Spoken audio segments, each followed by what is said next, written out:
The reality is that so much that's in this entire reconciliation bill targets me specifically, not me, the congressperson, me, the first generation black student who came from a working class, single black mother who could not afford otherwise to send her child to school.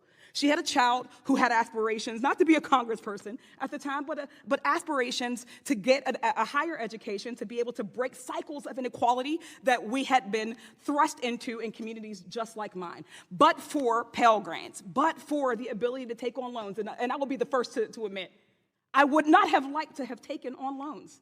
Right? We would love to see college education more affordable, more accessible. We look at a country that is the wealthiest nation on earth, yet makes the lowest amount of investments into public education for its citizenry.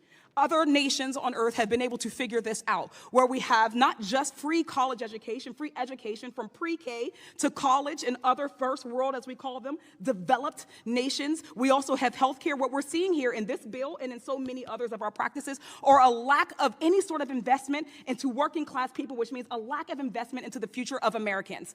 When we think about who shoulders the biggest burden in loan debt, it is black women. Black women shoulder the largest burdens into student loan debt. But if you asked us if we would still like to be doctors or engineers or lawyers or professionals, you would hear us say resoundingly yes. If we would still like the opportunity to learn for the sake of being able to learn, for knowledge's sake, which is an important and a completely reasonable reason to want to go to college, you would hear us say yes still. None of the provisions in this bill have any incentives for colleges to lower the cost of admissions.